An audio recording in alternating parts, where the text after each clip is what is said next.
무더운 날씨 속에 한 주간 정말 수고 많으셨습니다. 오늘도 주 앞에 나와 예배하실 때에 하나님께서 주시는 크신 은혜와 평강이 함께 하시기를 예수님의 이름으로 축복합니다. 제가 섬기는 교구에서 예전에 한 성도님이 다른 지역으로 이사를 하시면서 지역 교회에 대해서 추천을 해달라고 해서 부탁을 하신 적이 있었습니다. 교회를 알아보는 가운데 한 특이한 교회를 알게 되었는데요. 그 교회는 새가족 등록 절차가 굉장히 까다로운 교회였습니다. 처음 예수님을 믿는 사람이 이 교회에 정식 교인이 되려면 다음과 같은 과정을 거쳐야 했습니다. 먼저는 예수님을 신실하게 믿는 믿음이 있어야 하고, 나는 이제 예수님의 제자로 살겠다라고 하는 결단이 있어야 합니다. 그리고 서약서에 다음과 같은 내용의 사인을 해야 하는데요. 그 교회의 신앙 고백에 전적으로 동의해야 하고, 또한 교회 정관에 나오는 교인의 책임과 의무를 다하겠다라고 하는 이 일에, 이 서약서에 사인을 해야 한다는 것입니다. 또 있습니다. 세례를 못 받은 사람은 세례를 받아야 등록을 할 수가 있고, 공예배 생활을 최소한 6개월 이상 신실하게 해야 합니다. 또 있는데요. 당회가 주관하는 면접에 통과를 해야 하고, 공예배 시간에 모든 성도님들이 보는 앞에서 교인 서약을 해야 새가족 등록 절차가 마무리된다고 합니다. 여러분, 많이 까다롭죠? 어디 교회가 여기밖에 없나 하면서 기분이 상해서 다른 교회 가실 분들도 적지 않을 것 같습니다.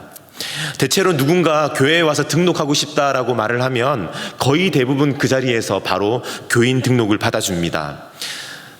또한 어느 정도 규모가 있는 교회의 경우에는 이단을 분별하기 위해서, 또한 신앙의 기초를 세워주기 위해서 4주 내지는 6주 정도의 새가족 교육을 수료한 사람에 한해서 교인 등록을 할 수가 있습니다. 여러분, 사실 교회는 누구나 올 수 있습니다. 누구나 와서 예배할 수 있습니다. 부유한 자, 가난한 자, 건강한 자, 병든 자, 권세 있는 자, 연약한 자, 흑인과 백인, 심지어 중대한 범죄를 저지른 사람까지도 교회에 나와서 예배할 수 있습니다. 하지만 누구나 그리스도인이 될 수 있는 것은 아닙니다. 앞서 말씀드렸던 특이한 교회, 교인 등록 절차가 까다로운 이 교회도 누구나 이 교회당에 와서 예배를 드릴 수는 있습니다. 하지만 교인이 되는 기준이 매우 엄격할 뿐입니다. 너희는 세상의 소금이니 소금이 만일 그 맛을 잃으면 무엇으로 짜게 하리요? 후에는 아무 쓸데없어 다만 밖에 버리워 사람에게 밟힐 뿐이니라 라고 했던 이 예수님의 말씀이 시간이 지날수록 우리에게 깊이 와닿는 이유가 무엇일까요? 교회당에 다니는 사람들은 여전히 많이 있지만 진정한 그리스도인은 찾아보기 어렵기 때문입니다. 오늘 말씀을 통해서 그리스도인이란 어떤 사람인지 다시 한번 마음에 새기고 세상 가운데 그리스도인됨을 회복하는 은혜가 있기를 예수님의 이름으로 축복합니다. 그리스도인은 어떤 사람입니까? 첫 번째로 삶의 주인이 예수 그리스도로 바뀐 사람입니다. 그리스도인은 삶의 주인이 예수 그리스도로 바뀐 사람입니다. 이 시대를 살펴보면 온통 내가 내 인생의 주인이다라고 하는 이 세계관으로 가득 차 있는 세상을 볼 수 있습니다. 광고, 미디어, 영화, 드라마, 음악, 사상과 철학까지 내 인생은 내 뜻대로라고 하는 슬로건이 온 사회 곳곳에 없는 곳이 없습니다. 자기 소견에 오른 대로 행했던 이 사사시대의 정점을 바로 이 시대가 찍는 것이 아닌가 하는 생각이 들 정도입니다.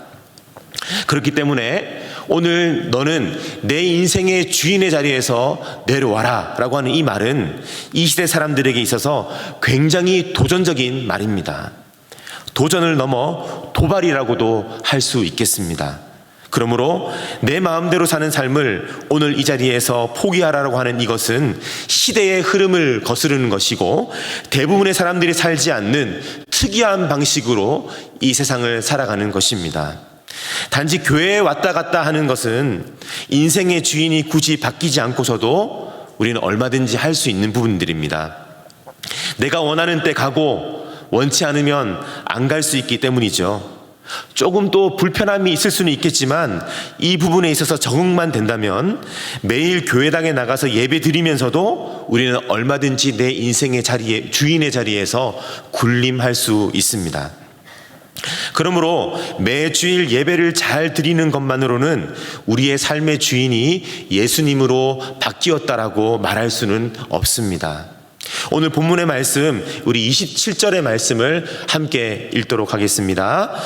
누구든지 그리스도와 합하여 세례를 받은 자는 그리스도로 옷 입었느니라. 여러분, 이 말씀에 보면 그리스도와 합하여 세례를 받은 자는 그리스도로 옷 입은 사람이다 라고 말씀하고 있고, 특별히 그리스도인은 그리스도와 합하여 세례를 받은 사람이다 라고 명시하고 있습니다. 여러분, 이 시대 가운데 정말 큰 문제가 있다면 교회 안팎에 세례받은 사람들은 많이 넘쳐나는데 안타깝게도 그리스도와 합하여 세례받은 사람들은 많지 않다는 것이 이 시대의 문제입니다. 유아 세례를 받은 이들도 많이 있고 군대에서 진중 세례를 받은 사람들도 많이 있습니다. 또한 교회에서 성경 공부 과정을 거쳐서 세례를 받은 분들도 많이 있습니다. 이렇게 세례를 받기는 받았는데 그 삶이 그리스도와 맞닿아 있지 못한 사람들, 그리스도에게 연합된 세례가 아니라 그저 의식적으로 절차적으로 물세례를 받은 사람들이 이런 경우가 적지가 않습니다. 여러분, 이것이 큰 문제입니다. 남녀가 결혼해서 가정을 이루면 정말 많은 것이 달라지죠. 결혼하기 전에는 상대방에게 어려운 일이 생겨도 그저 마음 아픈 일, 이 정도일 뿐입니다. 하지만 결혼 이후에 상대방에게, 배우자에게 문제가 생기면 그것은 그 사람의 문제일 뿐만 아니라 곧 나의 문제로 직결이 됩니다. 왜냐하면 부부가 한 몸, 한 운명의 공동체로 묶여졌기 때문입니다. 만약 배우자에게 심각한 일이 생겼는데 그것이 오늘 나에게 아무런 관계가 없다라고 한다면 여러분, 그것은 결혼한 부부라고 말하기 힘들 것입니다. 마찬가지로 우리가 그리스도와 연합하여 세례를 받았다라고 하는 것은 예수님과 긴밀한 관계 속으로 들어가는 것을 의미합니다. 한 주 동안 내 마음대로 쭉 살다가 갑자기 토요일 밤에, 주일 아침에 삶의 모두가 전환되어서 예수님과 친한 척하거나 잠깐 잘 보여서 뭔가를 얻어내는 삶, 이것이 아닙니다. 그리스도와 합하여 세례를 받았다라고 하는 것은 더 이상 예수님 따로, 나 따로가 아니라고 하는 것입니다. 예수님의 마음이 있는 곳이 그곳에 내 마음이 있는 것이고, 예수님의 손과 발이 있는 그곳에 나의 삶이 그곳을 향하고 있는 것을 의미합니다. 그리스도와 합하여 세례를 받았다라고 하니까 어떤 분들은 가끔씩 오해를 하는 분들이 계십니다. 마치 예수님과 내가 합해졌다, 예수님과 내가 대등하게 뭔가 같은 권리와 자격을 갖게 되는 뉘앙스처럼 그렇게 들리는 것 때문입니다. 원어를 살펴보면 예수님과 합하여라고 하는 이 말은, 여기서 합하여는 단순히 1대1로 합쳐진다라고 하는 의미를 넘어서서 예수님 안으로 쑥 하고 들어간다라고 하는 뜻을 포함하고 있습니다. 여러분, 예수님 안으로 들어간다, 여러분, 이것이 무슨 뜻일까요? 여러분, 이것은 단순히 물리적인 공간을 이동한다라고 하는 뜻이 아닙니다. 여전히 척박한 삶을 살아가고 있고 또 그 한가운데 내가 놓여져 있지만 그곳에서 내 자아가 뿜어내는, 내 옛 자아가 뿜어내는 원망, 불평, 미움, 그리고 불법을 거두고 그 한가운데에서 예수님이 다스리시는 나, 성령님의 이끄심을 받는 나로 새롭게 살아가는 것을 의미합니다. 나를 주관하고 다스리는 주체가 더 이상 내가 아니고 예수님이 되는 바뀐 새로운 영역 속으로 들어가는 것을 의미합니다. 사도 바울은 그가 기록한 신약의 여러 서신서에서 그리스도 안에서라고 하는 말을 정말 많이 사용합니다. 그리스도 안에서, 그리스도 안에서. 왜냐하면 내 힘으로 감당할 수 없는 이 수많은 상황들을 이겨낼 수 있고 감당할 수 있는 힘과 능력이 바로 그리스도 안에 있기 때문입니다. 또한 우리를 둘러싼 또 우리 안에 있는 이 수많은 죄성과 이 연약함을 감당하며 승리할 수 있는 그 키가 바로 그리스도 안에 있기 때문이죠. 그리스도 안에 있다라고 하는 말은 한때 그리스도와 상관없이 살던 삶, 그리스도 밖에 있었던 시기가 분명히 존재했다라는 것을 전제로 하고 있습니다.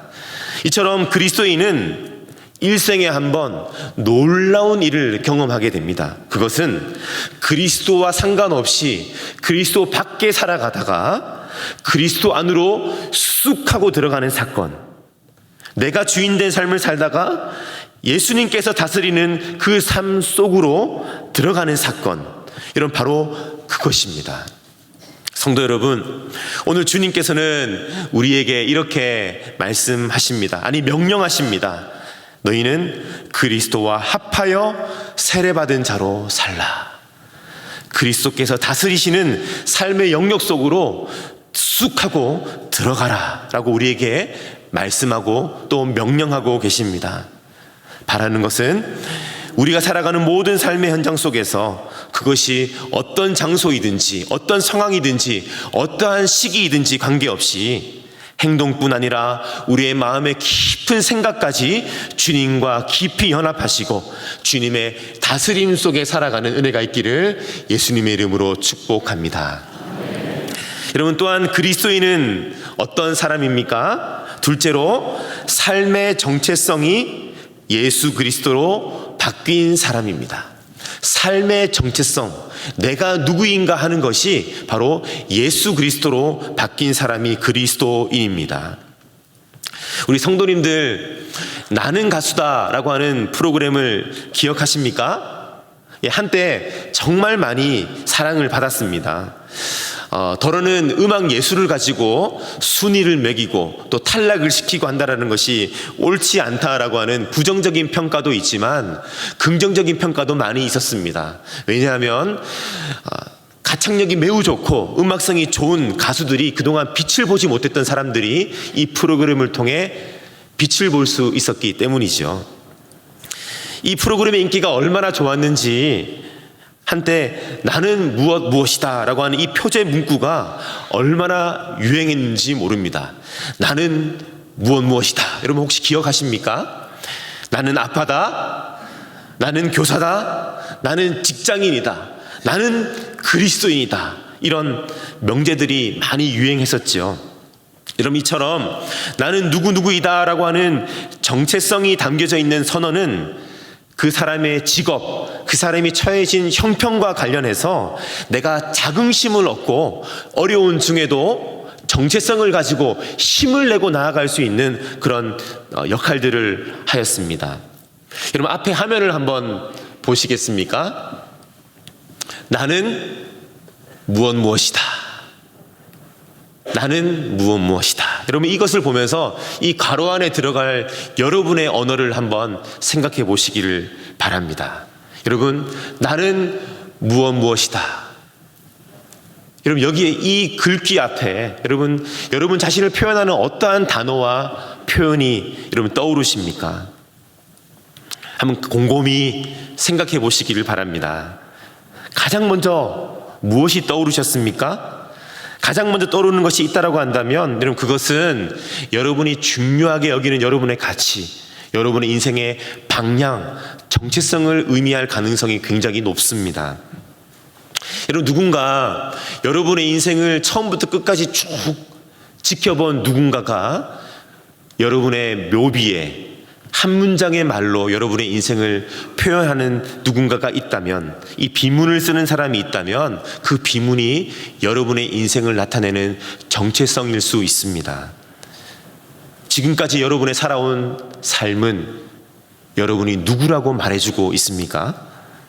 여러분의 여러분됨을 나타내는 정체성은 무엇입니까? 그러고 보면 사람들은 저마다 자기 정체성이 다른 것 같습니다. 내 눈에 흙이 들어가도 내 눈에 흙이 들어가도 절대 이것만은 양보할 수 없어 라고 하는 것들이 사람마다 다르죠. 그렇기 때문에 사람들이 모이면 절대 포기할 수 없는 것들이 서로 상충되기 때문에 다툼이 있고 갈등이 있고 오해의 여지가 있습니다. 오늘 우리가 함께 읽은 말씀 27절 말씀을 보면 그리스도인은 그리스도로 옷 입은 자다라고 말씀하고 있습니다. 그리스도인은 그리스도라고 하는 옷을 입은 사람이다라고 말씀하고 있습니다. 사실 우리는 그리스도라고 하는 옷을 입기 이전에 우리가 예전에 입고 있던 자신의 각기 다른 옷을 입고 살아왔습니다. 경상도 사람이라고 하는 정체성의 옷, 나는 전라도 사람이다라고 하는 정체성의 옷, 나는 그래도 부자야 라고 하는 정체성의 옷, 그래도 나는 서울대학교 출신이야 라고 하는 정체성의 옷. 비록 내가 다른 사람들보다 잘나고 돈이 많지는 않지만 그 어떤 사람보다 나는 정직하고 올곧게 살아왔다라고 하는 이 자부심의 옷, 정체성의 옷. 열이면 열, 백이면 백, 사람들은 저마다 각각의 정체성을 가지고 살아가고 있습니다. 하지만 그리스도와 합하여 세례받은 사람들은 형형색색을 띤 각자 정체성의 옷을 벗고 대신 그리스도라고 하는 옷을 새롭게 입은 사람입니다. 그 결과 비록 내 안에 여전히 연약함이 있고 부족함이 있지만 나라고 하는 존재는 연약하고 부족한 사람으로 드러나는 것이 아니라 내가 입은 그리스도라고 하는 그 그리스도로 옷 입은 사람으로 우리는 하나님 앞에 드러나게 되는 것입니다. 저희 모교회는 중고등부 학생들과 청년들이 교걸로 저녁 예배 시간에 찬양대를 서는 그런 전통이 있었습니다. 아이들이 이제 오후 시간이 되면 찬양대 연습을 하러 교회에 모여들게 되죠. 그러면 아이들의 옷 모습을 보면 취향과 형편에 따라서 저마다 다 다릅니다. 특히 저녁 식사를 하고 한 20분 정도 휴식 시간이 있는데 그때 그 시간을 이용해서 밖에서 족구를 하고 들어오는 아이들이 있는데 이런 친구들은 그 티셔츠에 땀이 흥건하게 젖어 있기도 합니다. 하지만 각자의 옷차림, 각자의 옷 색깔, 패션 이 모든 것들이 하나로 통일되는 순간이 있습니다. 예배당에 올라가기 직전 찬양대 가운을 입는 바로 그 순간입니다. 보라색 찬양대 가운을 입으면 그 안에 무엇을 입었는지 드러나지 않습니다. 가운을 입은 순간만큼은 공부 잘하는 모범생도 없고 사고치며 돌아다니는 문제아도 없습니다. 패션 감각이 뛰어난 아이도 없고 촌스러운 아이도 없습니다. 모두가 같은 옷을 입은 찬양대일 뿐이죠.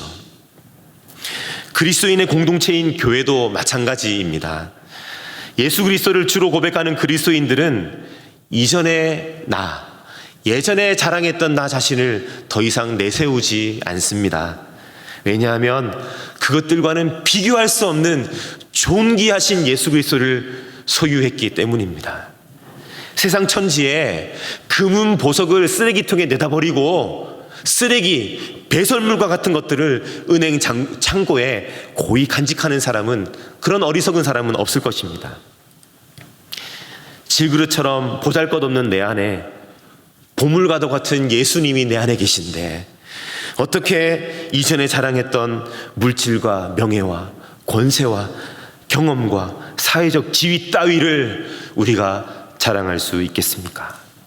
어떻게 그런 잡다한 것들로 내 진정한 가치를 떨어뜨릴 수 있겠으며 주님의 몸된 교회를 아프게 할 수 있겠습니까? 그리스도인들은 이전에 자랑했던 모든 것들을 벗고 예수 그리스도라고 하는 새 옷을 입은 사람들입니다. 우리가 사람들을 바라볼 때, 성도님들을 바라볼 때 그 사람이 얼마나 진실한 그리스도인인지를 확인할 수 있는 방법이 한 가지 있습니다.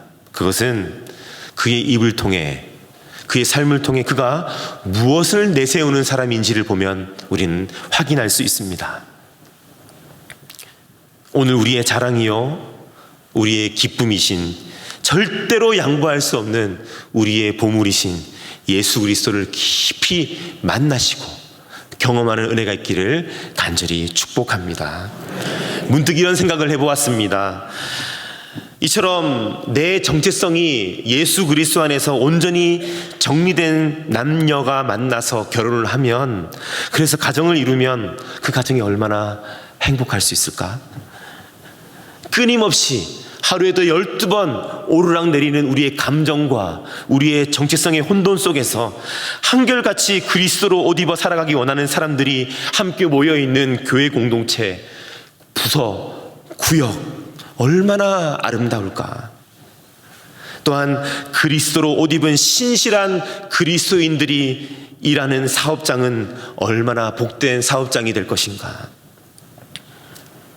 아무리 큰 문제가 있다 할지라도 나는 그리스도인이라고 하는 이 정체성 아래 흩어진 마음과 상처 입은 마음을 추스르고 사랑으로 예수 안에서 하나 되는 이 모습은 세상 어디서도 찾아볼 수 없는 그리스도인의 공동체만 보여줄 수 있는 독특하고 유일한 짠맛이 아닐까? 다툼과 분열이 있는 곳에서는 절대로 맡을 수 없는 냄새가 한 가지 있습니다. 바로 예수 그리스도의 향기입니다. 그리스도로 옷 입은 자답게 삶의 정체성이 예수 그리스도로 변화된 삶을 살아가는 그 은혜가 있기를 예수님의 이름으로 축복합니다. 또한 그리스도인은 어떤 사람입니까? 우리 한번 복습해 볼까요? 우리 첫째로 삶의 주인이 예수 그리스도로 바뀐 사람입니다. 네, 둘째로 삶의 정체성이 예수 그리스도로 바뀐 사람입니다. 이제 셋째입니다. 셋째, 신분이 하나님의 아들로 바뀐 사람입니다. 우리 성도 여러분, 사람들이 옷을 입는 이유는 여러 가지가 있습니다. 체온을 유지하기 위해서도 있고요, 몸을 보호하고 부끄러움을 가리기 위한 목적으로도 옷을 입습니다. 뿐만 아니라 옷은 그 사람의 직업, 그 사람의 역할을 나타내 주기도 하죠. 학생은 교복을 입고요, 군인은 군복을 입습니다. 고대 사회로 갈수록 사람들은 옷을 통해서 내가 누구인지, 내가 어떤 신분의 사람인지, 어떤 계급의 사람인지, 어떤 직업에 종사하는 사람인지를 잘 나타내었습니다. 오늘 본문 말씀을 받아서 읽고 있는 갈라디아 교회 성도들은 그리스도로 옷 입는다라고 하는 이 말이 무슨 뜻인지 사실 우리는 설명해야 알아들을 수 있지만 어떠한 설명도 필요 없이 그들은 명확하게 단번에 알아들을 수가 있었습니다. 왜냐하면 옷 입는 것에 대한 로마적인 배경을 그들은 몸으로 체득하고 있었기 때문이죠. 고대 로마 사회에서는 아이들이 16세가 되면 성인이 되는 성인식을 치르게 됩니다. 로마의 성인식은 라틴어로 리베랄레아라고 합니다. 리베랄레아, 영어 단어의 리버티가 바로 여기서 어원이 왔다라고 하죠. 고대 로마 사회의 아이들은 이처럼 성인식을 통해 자유가 주어졌습니다. 그 이전엔 자유가 없었습니다. 부모와 가정교사들의 말을 그들은 전적으로 따라야 했고 거기에 얽매였습니다. 하지만 어린이들은 성인식을 통해서 그 누구에게도 얽매이지 않는 자유시민이 되었습니다. 더 이상 가정교사의 말을 듣지 않아도 되는 것이죠. 그들에게는 또한 놀라운 특권이 주어집니다. 이전에 없었던 특권입니다. 투표권이 주어지고 시민권이 주어집니다. 법적인 권한이 생기는 것이죠. 이처럼 성인식을 기점으로 어제와 오늘이 전혀 다른 신분을 그들은 갖게 되었습니다. 그래서 고대 로마 사회에서 성인식은 매우 의미가 깊고 중요한 통과 의례였습니다. 이 성인식 가운데 가장 중요한 절차가 있는데요, 그것은 바로 옷을 바꾸어 입는 것이었습니다. 로마 아이들은 성인이 되기 전에 토가 프라에텍스타라고 하는 옷을 입었습니다. 화면에 잘 보이시죠? 아이들이 입었던 이 토가 프라에텍스타 이 옷은 자주색 테두리가 있었습니다. 성인이 되기까지 이 옷을 아이들이 입었다라고 합니다.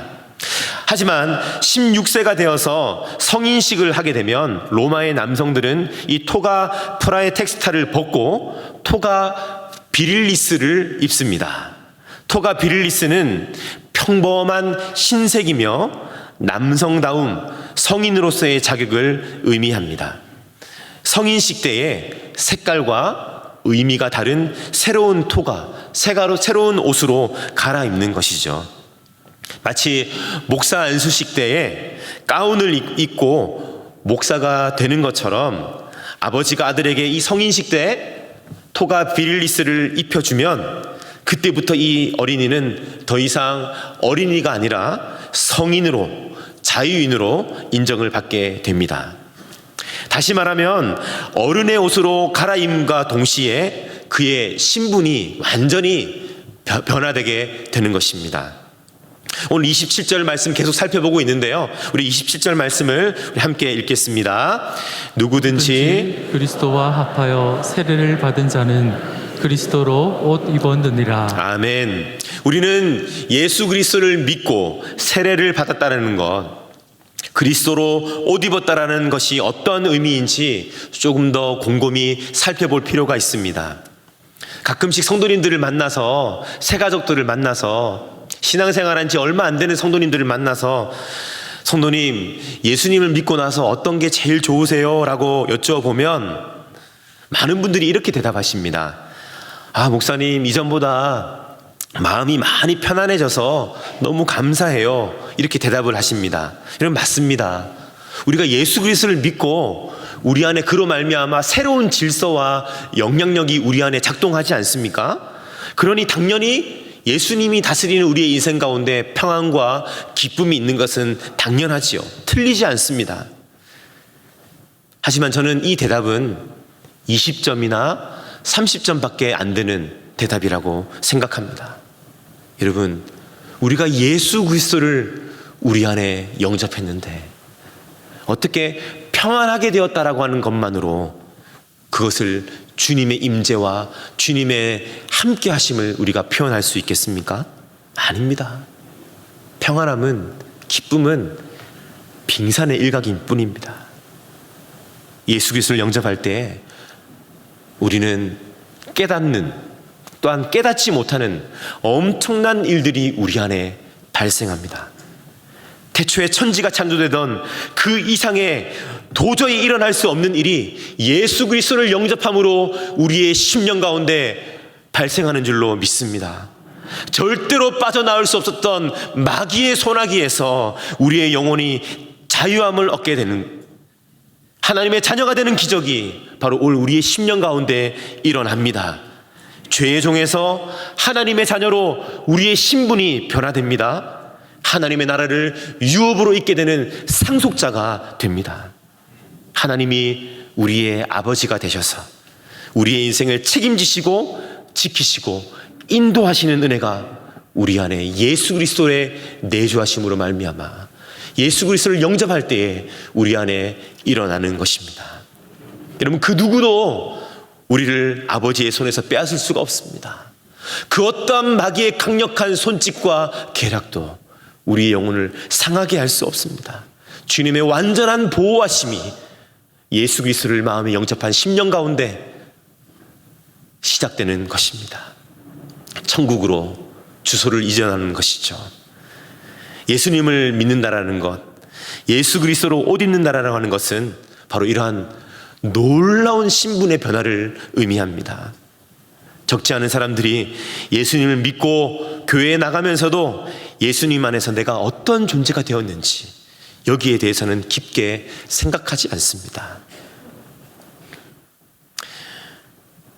마귀가 성도를 공격하는 가장 효율적인 방법 중에 하나는 내가 예수 그리스도를 영접하고 이미 얻은 하나님 자녀로서의 지위가 무엇인지 삶 속에 망각하게 하는 것입니다.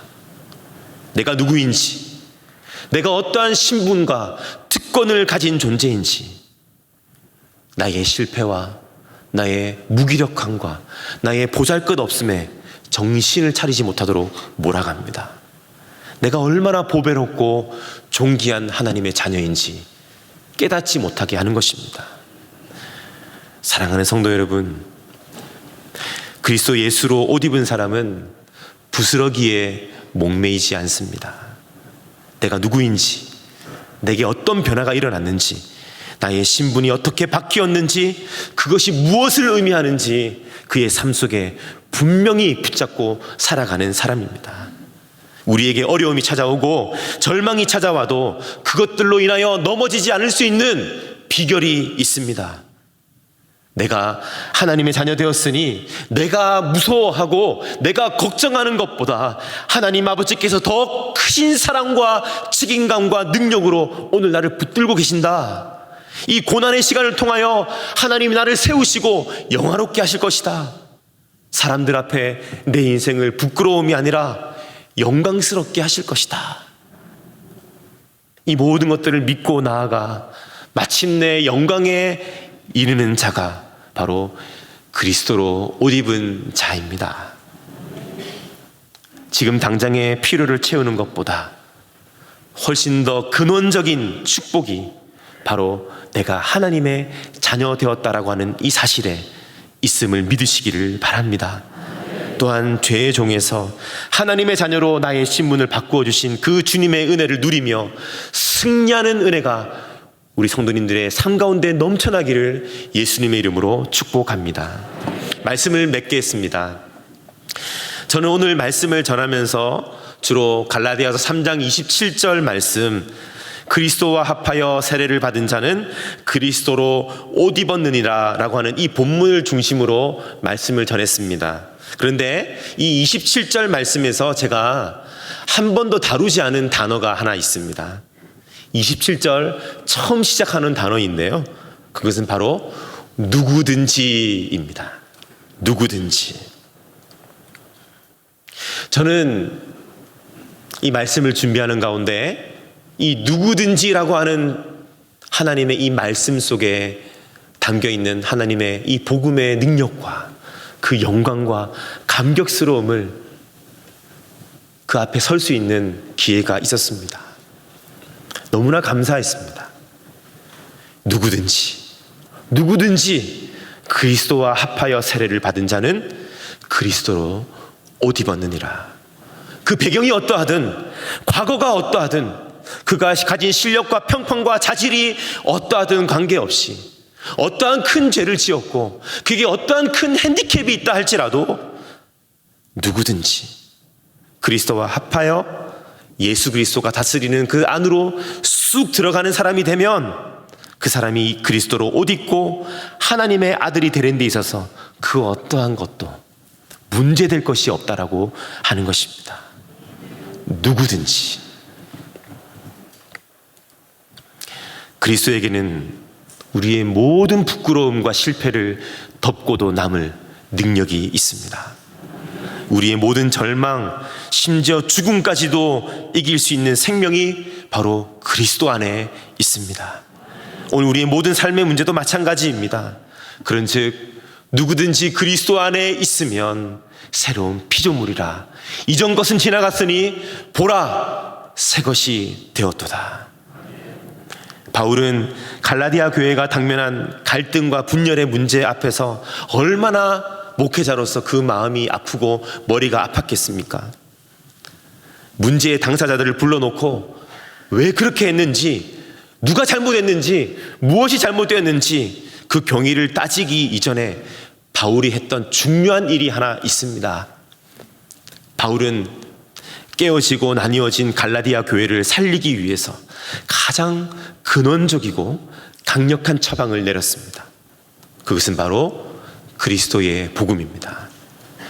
너희가 유대인이든 헬라인이든 관계없이 너희는 다 믿음으로 말미암아 누구든지 그리스도 안에서 하나님의 자녀가 되었으니, 어떠한 원수 관계에 있다 할지라도, 어떠한 절망과 무너진 가운데 있다 할지라도 관계없이 누구든지 그리스도와 합하여 세례를 받은 자는 그리스도로 옷 입었느니라. 복음이 능력이고 복음이 치유이며 복음이 생명입니다.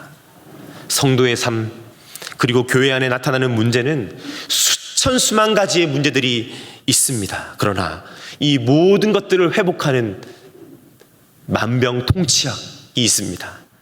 그것은 바로 예수 그리스도와 합하여 그 복음 안으로 들어가는 것입니다. 이 복음의 능력으로 다시 한번 회복되고 견고하게 세워지는 은혜가 있기를 예수님의 이름으로 축복합니다. 우리 이 시간에 함께 기도의 제목을 읽도록 하겠습니다. 교인은 많지만 그리스도인은 찾아보기 힘든 시대를 살아가고 있습니다. 주님, 진정한 그리스도인으로 다시 세워지기를 원합니다. 예수님을 내 삶의 주인으로 다시 모시기를 원합니다. 내 삶의 정체성이 예수 그리스도로 변화되기를 원합니다. 내 하나님의 아들 상속자로 변화된 신분을 누리며 살기를 원합니다. 이 시대 참된 그리스도인으로 살게 하옵소서. 아멘. 우리 한번 이 기도의 제목을 가지고 말씀을 기억하면서 함께 마음을 담아 우리 동성으로 기도하도록 하겠습니다. 하나님 아버지, 오늘 갈라디아 말씀을 통하여서 예수 그리스도 안에 있는 그 보물과 같은 능력, 그 복음의 능력이 무엇인지를 하나님 우리에게 깨닫게 해주시니 참으로 감사를 드립니다. 하나님, 교인은 많지만, 세례받은 사람들은 많지만 예수 그리스도와 합하여 세례받은 그리스도인들은 찾아보기 힘든 그런 힘든 시대를 우리가 살아가고 있습니다. 주님, 우리를 불쌍히 여겨 주시옵소서. 진정한 그리스도로 다시 세워지게 하여 주시옵소서. 하나님, 구원의 감격, 복음의 능력이 다시 한번 우리 안에 회복될 수 있도록 도와주시고, 예수 그리스도를 내 삶의 주인으로 모시고 인정하는 삶의 영역 속으로 들어갈 수 있도록 도와주시며, 내 삶의 정체성이 예수 그리스도로 회복될 수 있도록 도와주시며, 하나님의 자녀, 하나님의 아들 된 그 자녀의 상속됨을 한 상속자로 살아가는 그 놀라운 영광과 특권을 누리며 살아가는 우리가 될 수 있도록 도와주시옵소서. 누구든지 이 은혜 안에 거할 때에 하나님께서 우리와 함께 하시겠다라고 약속하셨사오니, 우리의 모든 깨어지고 무너진 삶 속에서 다시 한번 주님이 복음의 영광과 은혜를 붙들 수 있도록 하나님 아버지 도와주시옵소서. 우리의 생명 되시고 유일한 소망 되신 주님, 은혜를 감사를 드립니다. 하나님, 우리가 진정한 그리스도인으로 다시 한번 세워지기를 소망합니다. 예수 그리스도를 내 삶의 주인으로 다시 한번 모시기를 원합니다. 또한 내 삶의 정체성이 그 어떤 세상에 잡다한 것에 있는 것이 아니라 예수 그리스도로 변화되기를 간절히 소망합니다. 하나님, 또한 우리가 주님을 영접할 때에 우리에게 허락해 주신 주님의 아들로서의 그 상속자로서의 특권을 우리가 이 세상을 살아가면서 누리며 살아가기를 원합니다. 하나님 아버지, 이 은혜와 능력이 오늘 주님 앞에 소망하며 예배하는 모든 주의 백성들 위해 회복되는 은혜가 있게 하여 주시옵소서. 하나님, 이 시간 물질로 하나님을 예배합니다. 우리의 손안에 있는 모든 것들이 하나님께서 주신 것임을 인정합니다. 베푸르신 은혜로 여기까지 오게 하신 것도 감사를 드립니다. 이 모든 신앙의 고백을 담아 물질로 하나님을 예배할 때에 하나님 기뻐 받아 주옵소서. 우리의 모든 허물과 죄악을 덮고도 남음이 있는 그리스도의 능력으로 승리하게 하여 주시옵소서. 예수님의 이름으로 기도하옵나이다. 아멘.